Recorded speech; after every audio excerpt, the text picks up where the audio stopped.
로마서 12장 1절 2절 말씀 저와 성도님들 한 목소리로 같이 읽겠습니다. 로마서 12장 1절 2절 시작. 그러므로 형제들아 내가 하나님의 모든 자비하심으로 너희를 권하노니 너희 몸을 하나님이 기뻐하시는 거룩한 산 제사로 드리라. 이는 너희의 드릴 영적 예배니라. 너희는 이 세대를 본받지 말고 오직 마음을 새롭게 함으로 변화를 받아 하나님의 선하시고 기뻐하시고 온전하신 뜻이 무엇인지 분별하도록 하라. 아멘. 오늘은 여기 있는 내용을 통해서 바로 하나님께 드리는 삶, 하나님께 드리는 삶이라는 제목으로 하나님 말씀 증거하겠습니다. 오늘 시간에도 이 하나님 말씀을 통해서 우리의 올 한 해가 하나님께 드려지는 그런 삶이 되고 올 한 해뿐만 아니라 우리 인생이 하나님께 드려지는 그런 삶이 되어서 하나님의 은혜를 보답하고 또 하나님의 은혜 가운데 또 은혜에 합당하게 그렇게 살아갈 수 있는 저와 우리 성도님들 되시기를 간절히 원합니다. 한 해가 시작이 되면 한 해를 어떻게 살아갈까 나름의 그런 계획을 세우지 않습니까? 올 한 해 이렇게 살아야 되겠다, 이렇게 살아야 되겠다. 작심삼일이 되는 경우도 굉장히 많지만 내가 왜 올 한 해 이렇게 살아야 되는가를 우리가 알고 또 계획을 세운다면 작심삼일보다는 더 나아진 그런 삶을 살지 않겠습니까? 어떤 분들은 계획의 중요성을 이야기하면서 작심삼일도 3일이 끝나면 또 작심삼일, 3일이 끝나면 또 작심삼일로 계속해서 포기하지 않고 그 길을 가는 것이 결국에는 그 목적을 이루는 방법이다. 그래서 어떤 계획을 세우면 그것을 이루는 가장 중요한 것은 뭐냐? 포기하지 않는 거다. 뭐 이런 이렇게 말씀을 하는 것도 제가 들은 기억이 있습니다. 실제 그러하죠. 올 한 해 어떻게 살아갈까? 어떤 삶이 되기 위해서 힘쓸까? 노력할까? 물론 우리가 한 해를 살아가면서 많은 어려움도 있을 것이고 또 해이해지는 그런 일도 있을 것이고 하겠지만 우리가 포기하지 않고 한 해를 열심히 또 하나님께서 내게 주신 은혜에 합당하게 살아가기 위해 쓴다면 반드시 올 1년을 지나고 난 다음에는 달라진 그런 나의 모습과 달라진 나의 고백이 있을 거라고 믿습니다. 우리 성도님들의 인생이 또 하나님께 드려지는 그런 인생 되기를 간절히 바랍니다. 예전에 한 형제님으로부터 이런 얘기를 들은 기억이 있습니다. 이 형제님이 중간에 이렇게 교회를 들어오게 된 형제님인데 이 형제님이 이제 항상 어릴 때부터 이제 부모의 사랑에 대해서 또 많이 생각을 하고 살았던 형제인데 나중에 예수님을 믿고 나다 보니까 내가 부모를 사랑하게 된 그런 이유가 결국엔 하나님을 사랑하게 되는 그런 과정과 참 비슷하구나 이런 이야기를 하면서 이런 얘기를 꺼냈어요. 어릴 때 뭐 철없을 때에는 부모님이 나를 얼마나 사랑하는지 얼마나 감사한지 그 은혜가 얼마나 큰지를 잘 몰랐다는 거예요. 그런데 옛날에는 다 집에서 이제 한 방에서 막 다 살았잖아요. 옛날에는. 그래서 한 방에서 잠을 자는데 예전에 몰랐는데 이제 자다가 우연히 이제 깼는데 자신의 어머니가 이제 이렇게 자면서도 잠짓으로 자기의 아픈 것을 막 이야기하면서 자는 걸 이렇게 들었다는 거예요. 아이고 다리야, 아이고 다리야, 아이고 허리야, 아이고 허리야. 그러면서 이리 뒤척하고 저리 뒤척하고 처음에는 그 소리를 계속 처음에는 못 들었었는데 자다 보니까 그 소리가 계속 들리더라는 거예요. 왜 이렇게 어머니는 잘 때 저렇게 뒤척이면서 저런 소리를 자꾸 하지? 저런 소리를 어떻게 하지? 이런 생각을 이제 그때 처음 했다는 겁니다. 그전에 몰랐는데. 근데 그 다음 날에도 또 자다가 깼는데 또 그 소리가 들리고 그 다음 날에도 계속 그 소리가 들리고, 그래서 어머니가 계속 밤에 잘 때마다 아이고 허리야, 아이고 다리야, 아이고 허리야, 이걸 계속 이렇게 반복하면서 말을 하더라는 거죠. 그래서 이제 생각하기에 도대체 어머니는 왜 저렇게 밤에 잘 때 다리 아프다고 그러고 허리 아프다고 그러고 잠도 제대로 못 주무시고 저렇게 하나, 이런 생각을 했다는 거예요. 그러고 나서 이제 어머니의 하루가 어떻게 되는가를 이제 관심이 생긴 거예요.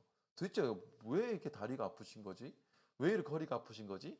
보니까 하루 종일 일하는 이제 어머니가 발견이 된 거예요.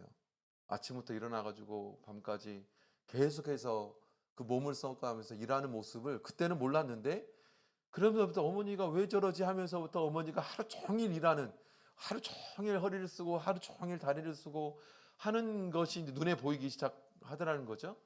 그러면서부터 이제 자기가 그동안 그거 몰랐던 것이 막 이렇게 반성이 되더라는 거예요. 그러면서 이제 밤에 이제 어머니가 아이고 다리야, 아이고 허리야 하면 자신도 이제 잠을 못 자는 거죠. 그래서 이제 일어나서 다리도 주무르고 허리도 주무르고 이제 그러면서 아, 이 어머니가 정말로 힘들게 사셨구나, 이런 걸 이제.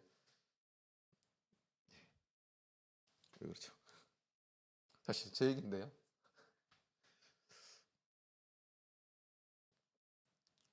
아, 죄송합니다.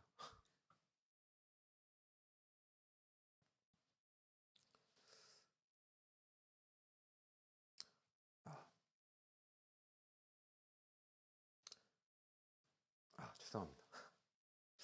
사실 제 얘기인데요.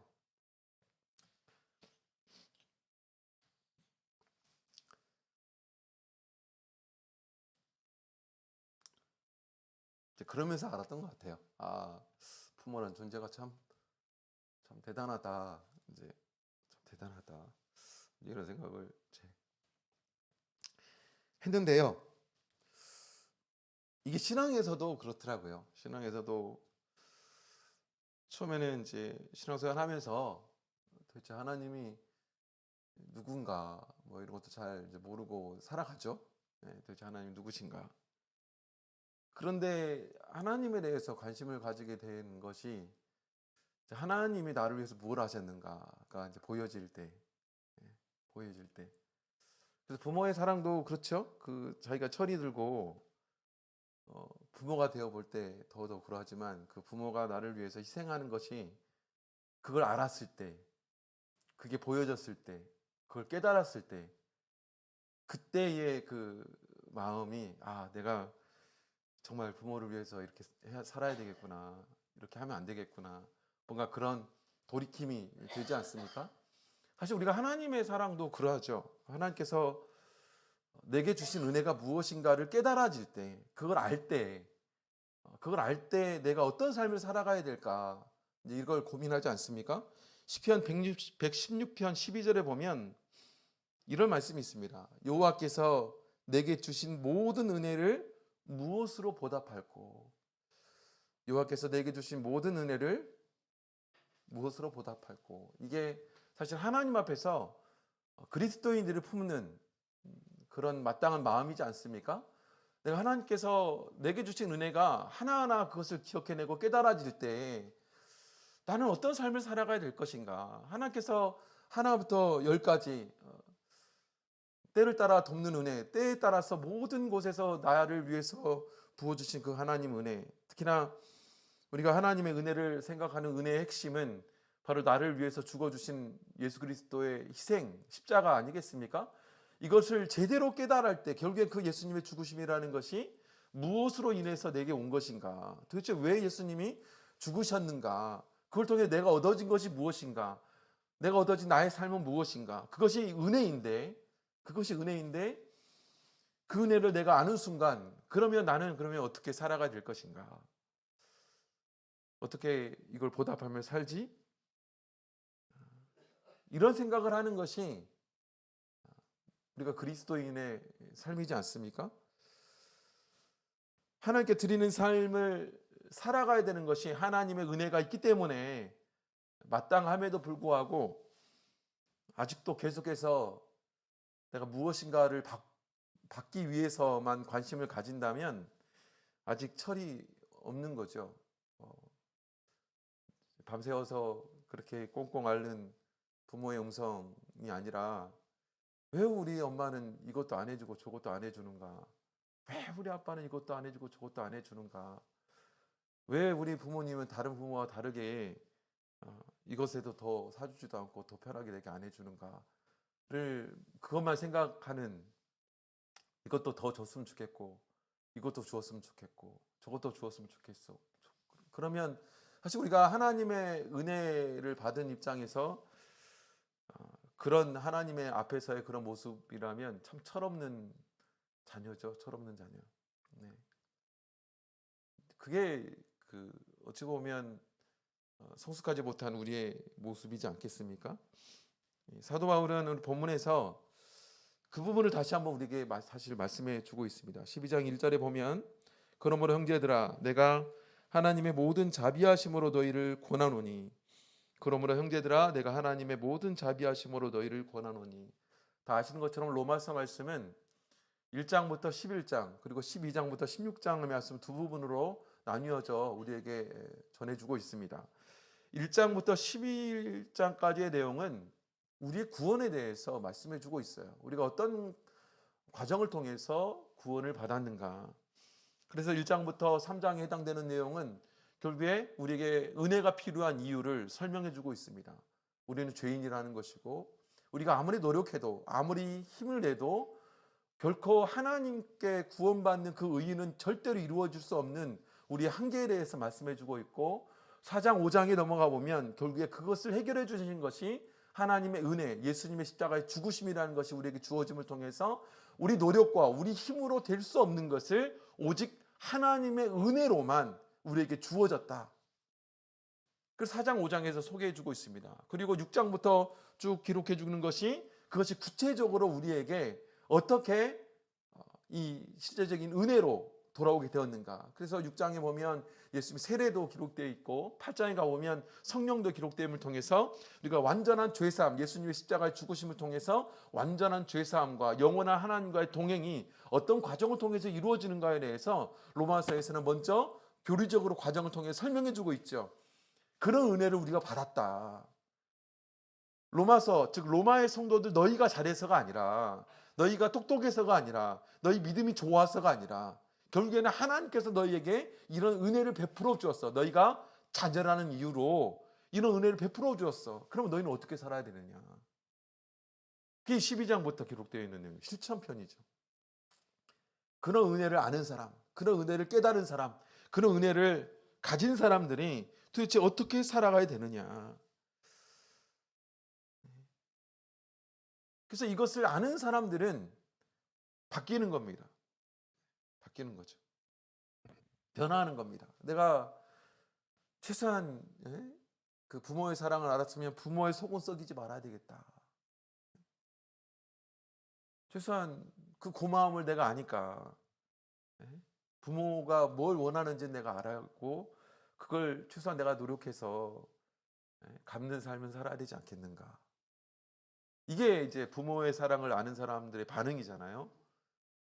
하나님의 사랑을, 하나님의 은혜를 아는 사람의 반응은 이러한 거죠. 내가 하나님의 은혜를 이제는 알았는데, 이제는 깨달았는데, 도대체 무엇이 하나님의 은혜인지를 알았는데 내가 그러면 어떻게 살아야 되는가? 이걸 몰랐을 때처럼 살아야 될 것인가? 내가 이방인처럼 살아야 될 건가? 아무것도 몰랐을 때처럼 속썩이고 나 이거 하고 싶은 대로, 내가 하고 싶은 대로 살아가고 끊임없이 내 욕심대로 내가 바라는 것만 주구장창 원하고 그렇게 살아가는 똑같은 인생을 살아가야 될 것인가? 나는 이제 하나님의 자녀고 하나님의 백성인데 하나님의 자녀로 살아가며 하나님의 이런 희생이 있었는데 그 자격이 주어지는 데 있어서 이런 희생과 고통이 있었는데 나는 똑같이 그렇게 살아갈 것이냐? 그럴 수 없지 않는가? 그것이 바로 오늘 본문의 말씀입니다. 그래서 우리는 바울 사도는 세 가지로 우리는 하나님께 이제는 드려지는 삶을 살아가야 된다.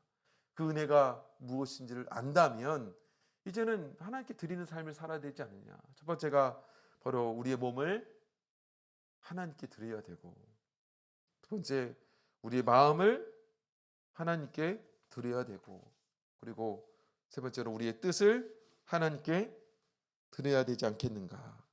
이걸 말씀해 주고 있습니다. 오늘 그래서 2022년도 시작하는 이 한 해 이렇게 하나님께 드리는 삶이 되는 좀 다짐과 각오가 좀 있었으면 좋겠다라는 그런 바람으로 이 말씀 같이 좀 살펴보았으면 좋겠습니다. 어떤 것이 우리 몸을 하나님께 드리는 것인가? 우리 마음을 왜 하나님께 드려야 되는가? 우리의 뜻을 어디에 맞춰 살아가야 되는가? 이것의 전제는 사실은 하나님의 은혜이죠. 하나님의 은혜이죠. 그래서 우리 저녁 예배는 그래서 올 1월은 로마서를 다 되도록 끝낼 수 있도록 해보려고 합니다. 그래서 12장의 내용이 어떻게 살아야 될 것인가에 대해서 쭉 말해주고 있는 안식일마다 이렇게 12장의 내용을 좀 살펴볼 거고요. 그 다음에 그 앞에 있는 내용들은 저녁 예배에 계속 해서 이제 하려고 하는데요. 지금 이제 4장 나오고 있습니다. 4장 저녁 예배 때는 저녁 예배 들으시는 분들은 이제 아시겠지만, 그래서 하나님의 은혜를 어떻게 갚아 나갈까요? 첫 번째 우리에게 말씀해주고 있는 것은 우리는 우리의 몸을 하나님께 드리는 삶을 살아야 된다. 우리의 몸을 하나님께 드리는 삶을 살아야 된다라는 것입니다. 12장 1절을 다시 한번 같이 읽겠습니다. 12장 1절 같이 읽겠습니다. 시작. 그러므로 형제들아 내가 하나님의 모든 자비하심으로 너희를 권하노니 너희 몸을 하나님이 기뻐하시는 거룩한 산 제사로 드리라. 이는 너희의 드릴 영적 예배니라.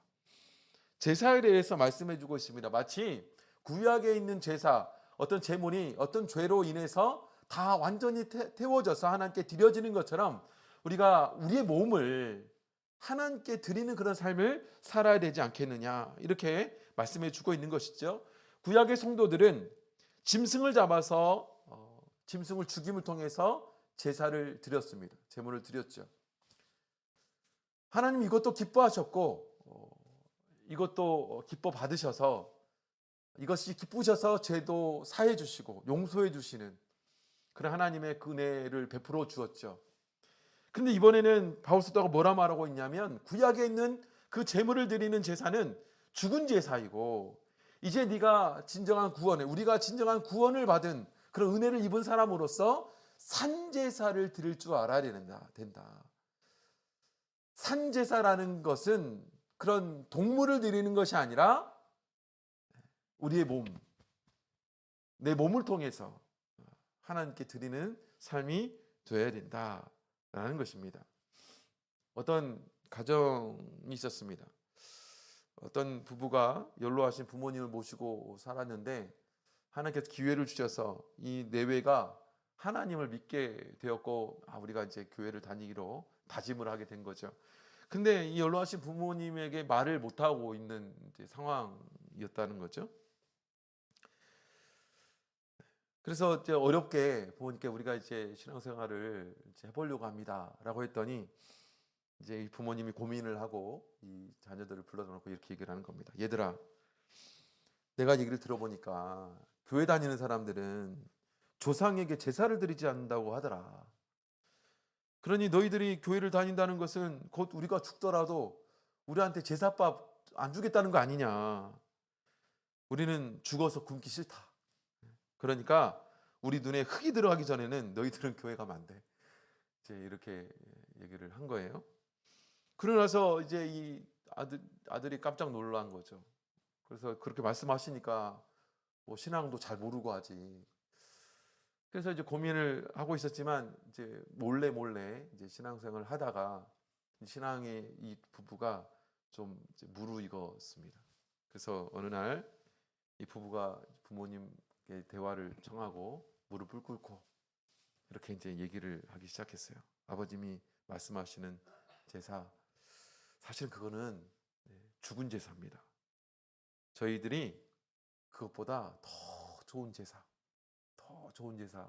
해드릴게요. 앞으로 아버님 두고 보세요. 이렇게 얘기를 하고 이 두 부부가 얼마나 열심히 이 부모님을 섬기는지, 끼니 때마다 늘 부모님이 좋아하는 음식, 철마다 보약도 해드리고 용돈도 넉넉히 드리고 언제나 부모님을 먼저 생각하고 먼저 의견을 묻고 언제나 온 마음을 다한 그런 정성을 다 드린 거예요.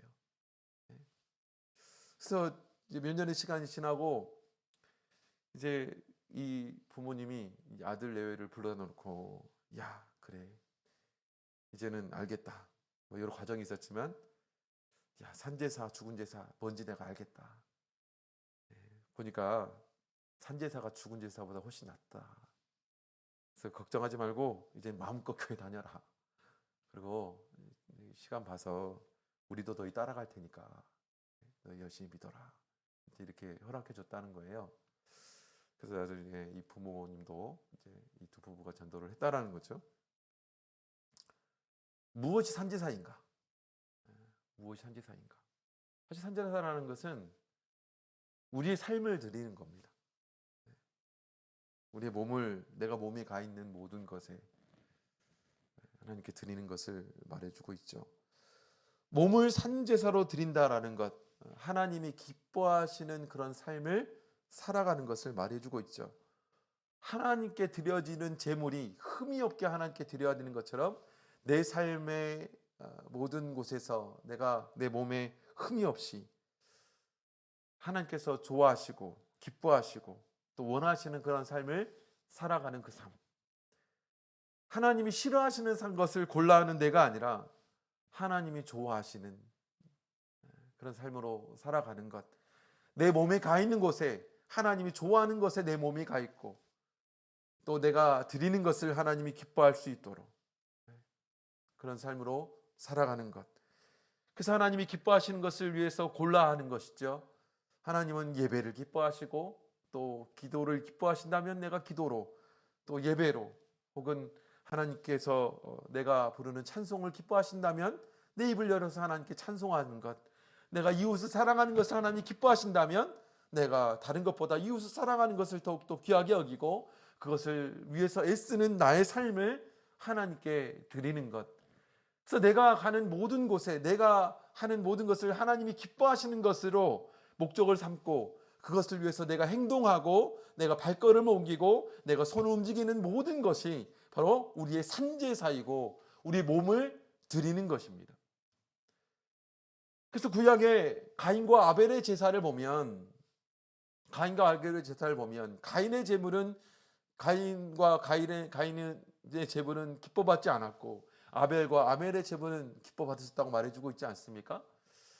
왜 가인과 아벨의 제물을 기뻐받았고 기뻐받지 않았는가? 사실은 제물의 문제에 앞서서 하나님 말씀하시는 것이 가인이라는 사람과 아벨이라는 사람,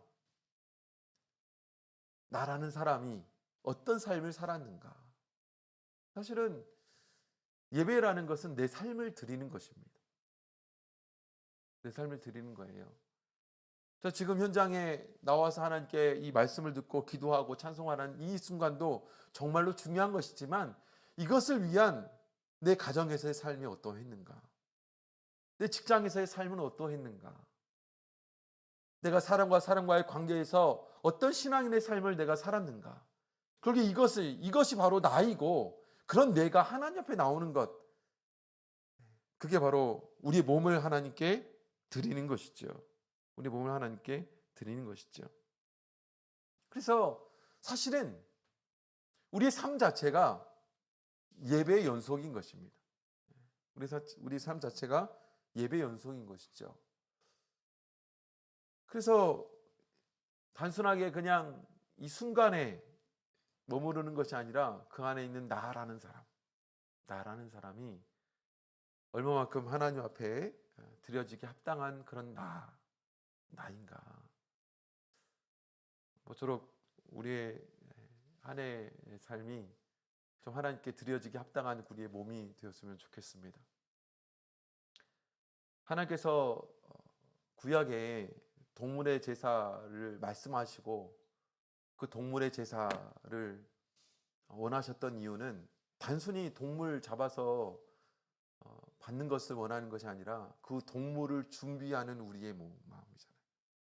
흠이 없게 하나님께서 받으시는 것이니 얼마만큼 좋은 곳으로 우리는 드려야 될 건가 라는 것을 고민하고 또 그걸 준비하는 그런 우리의 삶. 근데 그걸 원하시는 것이잖아요. 그토록 올 한 해 우리가 그런 한 해 되기를 간절히 바랍니다. 두 번째, 우리가 하나님께 드려야 될 게 뭘까요? 바로 우리의 마음을 하나님께 드려야 됩니다. 2절에 보면, 2절 상반부절에 보면 이렇게 말씀하고 있죠. 너희는 이 세대를 본받지 말고 오직 마음을 새롭게 함으로 변화를 받아. 우리의 몸을 하나님께 바치기 위해서 먼저 우리가 우리의 마음을 하나님께 드리는 것은 필수적입니다. 필수적이에요. 몸은 언제나 우리의 마음이 지시하는 곳으로 움직이지 않습니까? 그래서 우리의 마음을 새롭게 하는 것, 그것이 정말 우리에게 중요하고 우리 마음을 하나님께 드릴 줄 알아야 된다. 우리의 마음을 하나님께 드릴 줄 알아야 된다. 어느 교회의 아동부 예배 시간에 한 아이의 이야기입니다. 안식일날 이 아이가 이제 교회를 가야 되는데 가만히 보니까 이제 집집마다 이제 저울이 있잖아요. 이 아이가 이제 저울을 재보 올라가서 몸무게를 달아보는 거예요. 그리고 나서 이제 교회를 갔다가 와서 또 이제 와가지고 옷을 벗더니 또 몸무게를 달아보는 거예요. 그래서 물었어요, 엄마가. 야, 교회 가기 전에 몸무게를 달아봤지 않냐? 근데 왜 또 몸무게를 다는 거야? 라고 물었더니 꼬마가 이렇게 이야기를 했다고 합니다. 예, 우리 반 선생님이 내 마음을 하나님께 드려야 된다고 말씀하셨어요. 그래서 기도하면서 내 마음을 하나님께 드리겠다고 말씀드렸어요. 그래서 내 몸무게가 얼마나 줄었는지 알아보고 그러고 싶어서 저울에 올라갔어요. 그런데 엄마, 이상해요. 몸무게가 하나도 안 줄었어요. 어린애다운 이야기죠. 내 마음을 하나님께 드렸는가? 참 우리가 생각해 보지 못한 것 같아. 그죠? 내 마음을 하나님께 드렸는가? 예전에도 한번 제가 소개해 드렸던 것 같습니다. 그 한 교회에 한 아이가 부모도 믿지 않는데 그 당시 이제 4학년으로 기억하는데 이 아이의 믿음으로 세례를 받았어요. 부모가 믿지 않는데 세례를 받았어요. 도대체 어떻게 이렇게 됐는가라고 물어봤더니 나중에 이 교회에 제가 실습을 가서 봤더니 궁금했죠. 도대체 얼마나 믿음이 성숙하면 이 아이의 믿음으로 세례를 줄 수 있는가? 이런 생각도 하고 그래서 가봤더니 이제 처음에 이제 얘가 학교를 갔다 오는데 얘가 거의 2번에 걸쳐서 2시간에 걸쳐서 교회를 온대요. 학교 끝나면 밥도 안 먹고 와서 이제 교회에서 밥을 먹죠. 혼자 밥을 먹는데 얘가 오더니 책가방에서 보니까 이제 조그만 아이예요. 4학년인데 이제 주아는 좀 키가 크잖아요. 근데 얘는 키가 조그맣더라고요. 그래서 조그만 애가 왜 저러나 어떻게 그런 믿음을 가졌나 이제 생각해 본 거죠. 근데 얘가 오자마자 공손히 하나님께 기도를 하더니 책가방을 들고 뒤에 헝겊하게 가가지고 무슨 종이 쪽지를 꺼내가지고 거기다 쏙 집어넣더라고요. 뭔가. 얘가 이제 뭐 이렇게 예배도 잘 드리고 이렇게 했어요. 그러고 나서 나중에 이제 이 선생님한테 물었어요.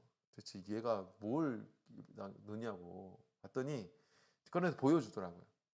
그림이에요, 그림을 예쁘게 그려가지고 그걸 집어 넣은 거예요. 그래서 얘가 이걸 왜 넣어요? 물어봤더니 이제 얘기를 해주는 거예요. 사실은 얘 이름이 수빈이라는 아이인데 우리 수빈이는 어느 날은 꽃도 접어가지고 집어넣고 어느 날은 이제 학교에서 오다가 예쁜 꽃이 있으면 그 꽃을 진짜 꺾어가지고 그다 집어넣기도 하고 어느 날은 편지도 들어있기도 하고 엉금해 그렇다는 거예요. 그래서 얘가 왜 이러는 거예요? 라고 물었더니 일화가 있더라고요. 사실은 얘가 하나님께 기도하고 싶은데 기도하는데 잘 모르잖아요. 하나님이 이걸 받으시는지 안 받으시는지 잘 모르니까 선생님한테 물은 거예요. 선생님, 내가 하나님께 할 말도 많고 기도할 것도 많은데 어떻게 해야 돼요? 물었더니 이제 선생님이 좀 난처한 거예요. 그래서 야, 헌금함에다가 편지를 써서, 헌금은 하나님께 드리는 거니까 편지를 써서 넣으면 다 하나님 받으셔. 다 들으셔. 이렇게 이제 얘기를 해준 거예요. 그랬더니 그러면 헌금함에 넣으면 하나님 다 받으시는 거예요? 그랬더니 헌금함에 하나님 다 받으시는 거라고. 근데 그때부터 얘가 헌금함에 넣으면 무조건 하나님 다 받으시는 거야 라고 믿은 거예요. 그래가지고 일주일 동안 내가 안식일에 가면 하나님께 이번 주는 뭘 드릴까, 이걸 고민한다는 거예요. 일주일 동안 뭘 드릴까, 내가 하나님께 뭘 드릴까, 내 헌금함에 뭘 넣을까, 이걸 이제 고민한다는 거예요. 그래서 열심히 그림도 그리고, 그림도 그냥 그리는 것이 아니라 얘는 그냥 고민해서 그린다는 거예요. 하나님이 뭘 좋아하실까, 뭘 기뻐하실까, 그걸 꼬박꼬박 넣는다는 거예요. 꼬박꼬박. 그렇게 하나님에 대한 마음이 있다 보니까 진짜 그 교회 있는 곳도 시골인데 그 걔가 사는 곳은 더 시골이에요. 그래서 걔가 학교 집에를 가려면 버스를 2번 갈아타야 된대요. 그래서 이제 한 번 갈아탈 수 있는 곳에 데려다 주면 얘가 거기서 또 버스를 타고 들어간다고 하더라고요. 그렇게 혼자서 2시간에 걸쳐서 교회를 와요. 그리고 교회를 또 가요. 집을 가요. 어린애가.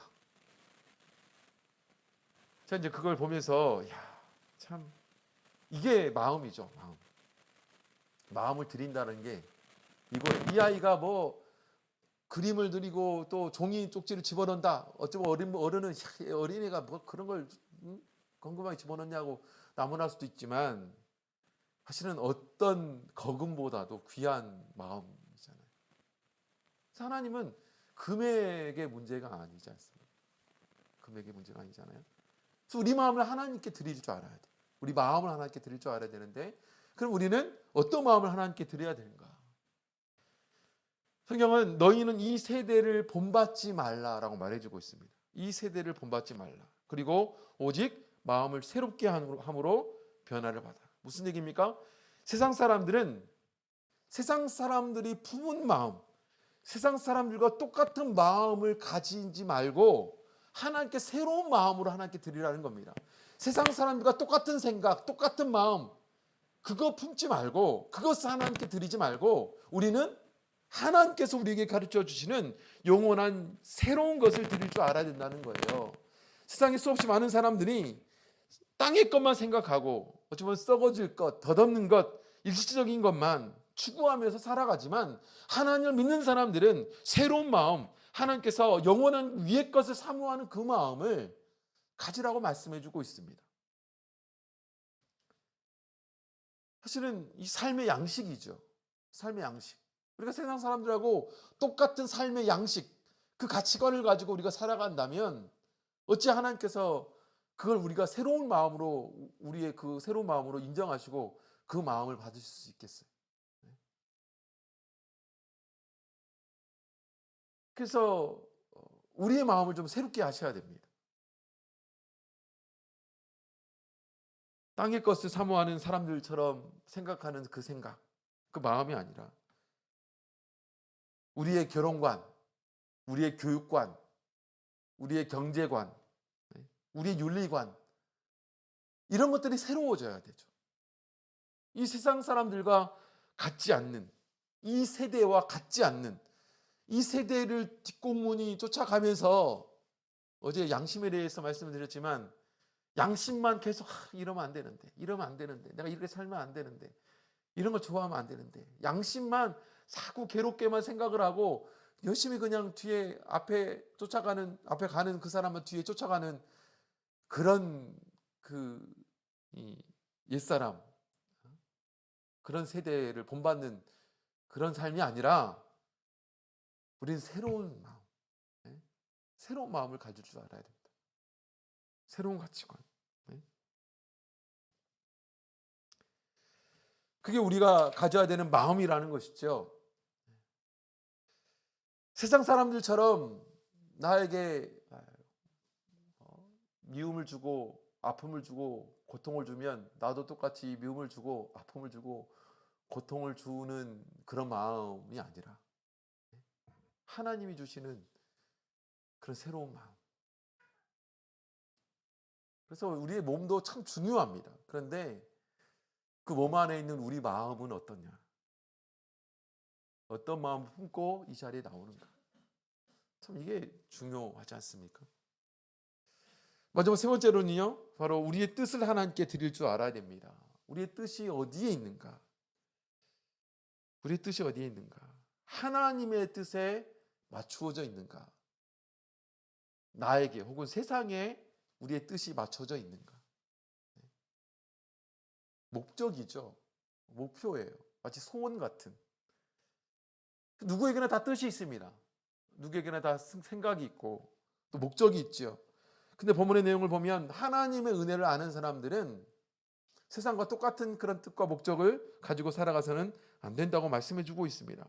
2절에 보면 너희는 이 세대를 본받지 말고 오직 마음을 새롭게 함으로 변화를 받아 하나님의 선하시고 기뻐하시고 온전하신 뜻이 무엇인지 분별하도록 하라.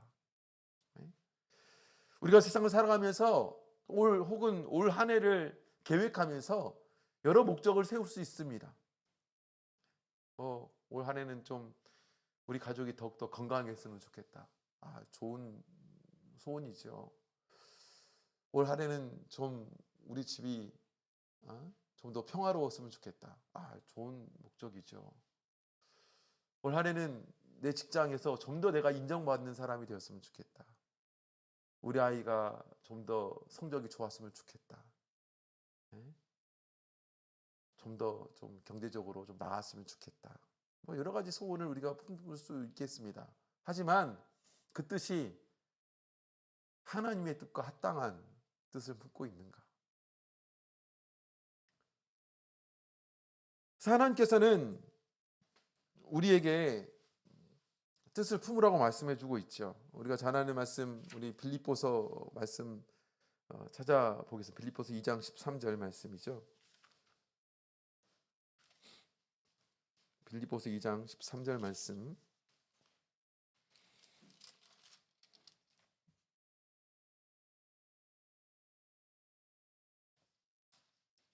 빌립보서 2장 13절.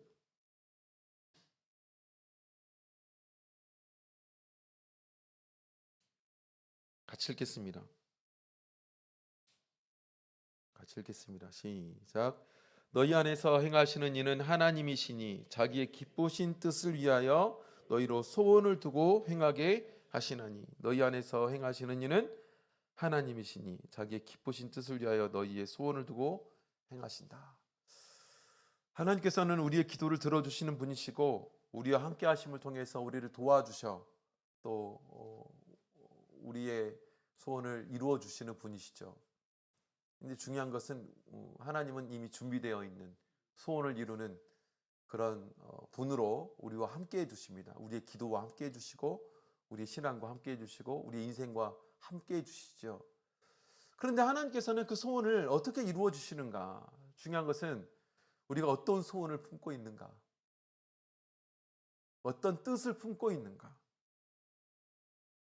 이것이 우리에게 참으로 중요합니다. 그래서 우리의 뜻을 품는다라는 것은 우리는 항상 기도하는 것이기도 하죠. 우리 주기도문에 보면 뜻이 하늘에서 이룬 것 같이 땅에서도 이루어지이다. 사실 누구의 뜻이 하늘에서 이루어진 것처럼 땅에서도 이루어지길 바라는 것인가? 사실 우리는 하나님의 뜻을 품을 줄 알아야 됩니다. 하나님께서 나의 인생에 나의 삶에 어떤 뜻을 품고 계시는가? 하나님께서 우리 가정에 어떤 뜻을 품고 계시는가? 하나님께서 내 자녀를 향해서 어떤 뜻을 품고 계시는가? 사실은 그것을 구하고 그것에 합당한 목적을 세우는 것이 참 중요합니다. 그래서 하나님의 뜻과는 상관없이 끊임없이 내 뜻만을 세우기 위해서 애쓰는 계획이 우리의 계획이 돼서는 안 되지 않겠습니까? 그래서 우리는 참 갈등합니다. 내 뜻을 먼저 세울 것인가? 하나님의 뜻을 먼저 세울 것인가? 하나님께서 내 인생에 원하시는 것이 무엇인가?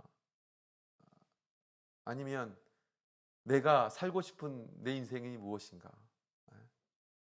그들 안에서 참 갈등하죠. 부딪히고. 그래서 우리는 기도해야 됩니다. 그래서 우리는 기도해야 돼요. 마치 우리 예수님처럼 그러지 않았습니까? 예수님도 그러시지 않았습니까? 예수님이 육신의 뜻이 있는 분이시죠. 왜냐하면 우리가 고통이 있으면 고통을 피하고 싶은 것이 우리의 뜻인 것처럼 예수님도 육신을 가진 존재이기 때문에 육신의 고통을 피하고자 하는 그런 마음이 있는 것인데, 우리 예수님은 겟세마네 동산에서 기도하실 때 그렇게 그 뜻을 위해서 기도하시지 않습니까? 우리 욕심이 있습니다. 1년 동안 나에게, 우리 가정에게, 우리 직장에서 내가 품는 그런 욕심들이 있어요. 근데 그 욕심들이 하나님의 뜻에 합당한가? 그래서 우리는 우리의 뜻을 하나님께 드릴 줄 알아야 됩니다. 비록 그 하나님의 뜻과 우리의 뜻이 때로 부딪히기도 하고 또 맞닿아 있기도 하고, 때로는 하나님의 뜻이 아닌 내 욕심의 뜻이라고 판단되는 일들도 참 많죠. 그럴 때 우리는 어떻게 해야 되는가? 우리 마태복음 26장 39절을 마지막으로 읽겠습니다. 마태복음 26장 39절.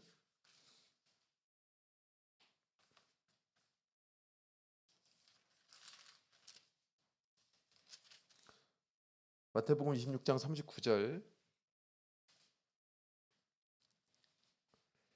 같이 읽겠습니다. 마태복음 26장 39절 시작.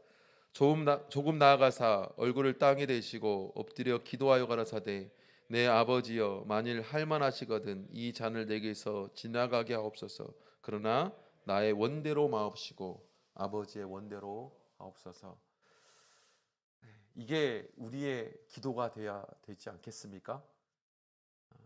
하나님, 내가 이런 욕심도 부리고 저런 욕심도 부리고 이런 목적도 가지고 있고 저런 목적도 가지고 있습니다.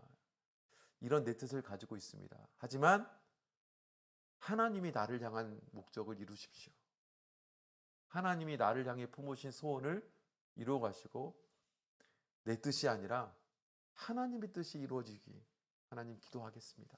그런 기도가 우리의 기도가 되어야 되지 않겠습니까? 사실은 우리가 하나님께 몸을 드리고 우리가 하나님께 마음을 드리고 우리가 하나님께 우리의 뜻을 드린다고 말씀하지만 결국에 먼저 하나님께서 우리에게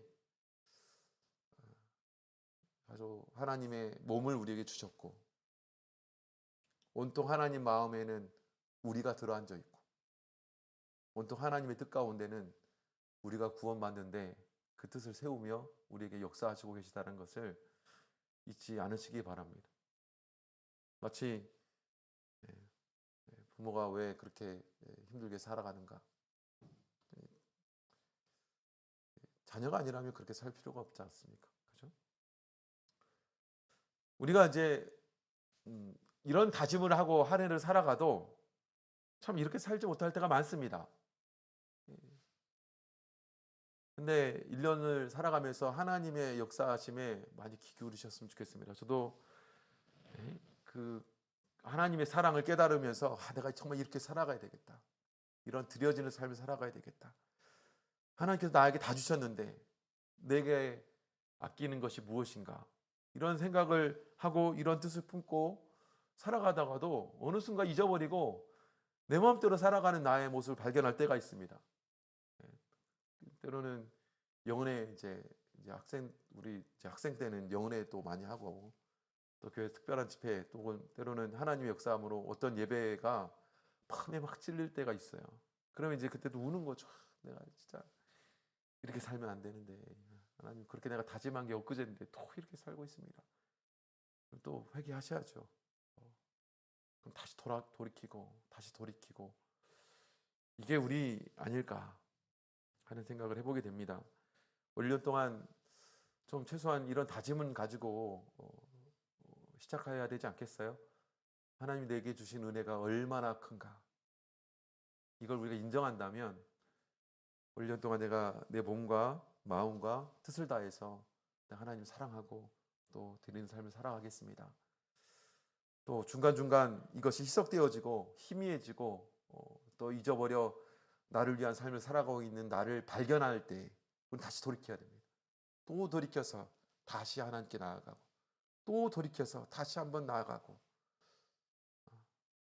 1년 그렇게 우리가 살아갈지언정 끝날 때에는 조금 더 많은 것이 하나님께 드려진 우리의 1년이 되지 않겠습니까?